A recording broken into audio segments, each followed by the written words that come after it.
ನಮಸ್ಕಾರ ಎಲ್ರಿಗೂ. ನಾನೀಗ ಶಿವಮೊಗ್ಗದಲ್ಲಿದ್ದೀನಿ. ಇದು ನಮ್ಮ ತುಂಗಾ ನದಿ ನೋಡಿ, ಇದು ನಮ್ಮ ತುಂಗಾ ನದಿ.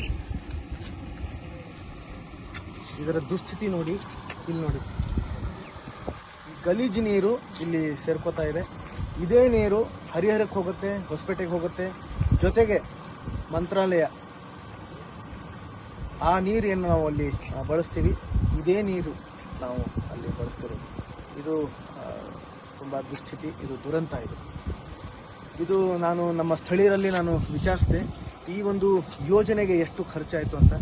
ಸುಮಾರು 103 ಕೋಟಿ ಈ ಒಂದು ಯೋಜನೆಗೆ ಅಧಿಕಾರಿಗಳು, ನಮ್ಮ ಪ್ರತಿನಿಧಿಗಳು ಖರ್ಚು ಮಾಡಿದ್ದಾರೆ. ಇಲ್ಲಿ ನೋಡಿ, ಈ ಒಂದು ಗೋಡೆ ಇಲ್ಲಿ ನೋಡಿ, ಇಲ್ಲಿಂದ ಅಲ್ಲಿವರೆಗೂ ಗೋಡೆ. ಇದು 103 ಕೋಟಿ ವೆಚ್ಚದಲ್ಲಿ ಇದನ್ನು ನಿರ್ಮಾಣ ಮಾಡಿದ್ದಾರೆ. ಸ್ಥಳೀಯರೆಲ್ಲ ನಾನು ಕೇಳಿದಾಗ ಅವ್ರು ಹೇಳಿದ್ರು, ಈ ಇಷ್ಟು ಉದ್ದ ಗೋಡೆ ಮಾಡೋದ್ರ ಬದಲು ಮೆಟ್ಲುಗಳನ್ನು ಮಾಡಿದಿದ್ರೆ ಎಲ್ಲರೂ ಅದನ್ನು ಜನ ಬಂದು ಇಲ್ಲಿ ಕೂತ್ಕೊಂಡು, ಮಕ್ಕಳು ಬಂದು ಕೂತ್ಕೊಂಡು ನದಿಯನ್ನು ನೋಡಿ ಸಂತೋಷ ಪಟ್ಟಿರೋರು. ಆದರೆ ಇಷ್ಟು ಉದ್ದ ಈ ಒಂದು ಗೋಡೆ ಇರೋದ್ರಿಂದ ಇದು ಭಯಾನಕವಾಗಿದೆ. ಅಲ್ಲಿಂದ ಬೀಳೋ ಸಾಧ್ಯತೆ ಇದೆ. ಇದು ತುಂಬ ಅಪಾಯ ಇದೆ.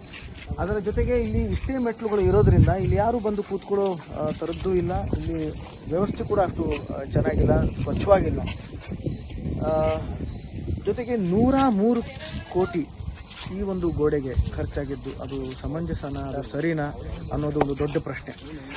ಇಲ್ಲಿ ನೋಡಿ, ಇದು ಎಷ್ಟು ಅಸ್ವಚ್ಛವಾಗಿದೆ. ಇದು ನದಿ ಇದು ಸ್ವಚ್ಛವಾಗಿದ್ದರೆ ಇಲ್ಲಿ ಮಳೆ ನೀರು ಸೇರ್ಕೊಳ್ಳುತ್ತೆ, ಅದನ್ನು ನಾವು ಬಳಸ್ಕೋಬಹುದು. ಆದರೆ ಈ ಥರ ಒಂದು ಇದ್ದಾಗ ಆವಾಗಲೇ ಏನಾಗುತ್ತೆ, ನೀರು ನದಿಯಲ್ಲಿ, ಅಂದರೆ ಮಳೆ ನೀರು ನದಿಯಲ್ಲಿ ಸೇರ್ಕೊಳ್ಳೋದಕ್ಕಾಗಲ್ಲ. ಆ ನೀರು ಇಡೀ ಊರು ಹರಡುತ್ತೆ, ಹತ್ತಾರು ಸಮಸ್ಯೆಗಳು ಹುಟ್ಕೊಳ್ತವೆ. ಹಾಗಾಗಿ ಇದು ಸ್ವಚ್ಛ ಆಗಲೇಬೇಕು.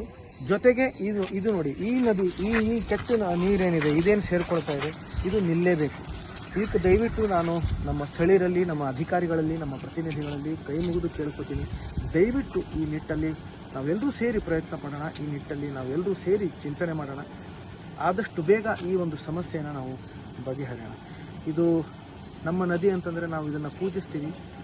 ಕೇವಲ ಪೂಜಿಸೋದು ಅಂತಂದರೆ ಬರೀ ಹೆಸರಲ್ಲಿ ಹೇಳೋದಲ್ಲ, ಅಥವಾ ಮಾತಲ್ಲಿ ಅದನ್ನು ನಾವು ಹೇಳಿದ್ರೆ ಸಾಲದು. ಕಾರ್ಯರೂಪದಲ್ಲಿ ನಾವು ಅದನ್ನು ತರಬೇಕು.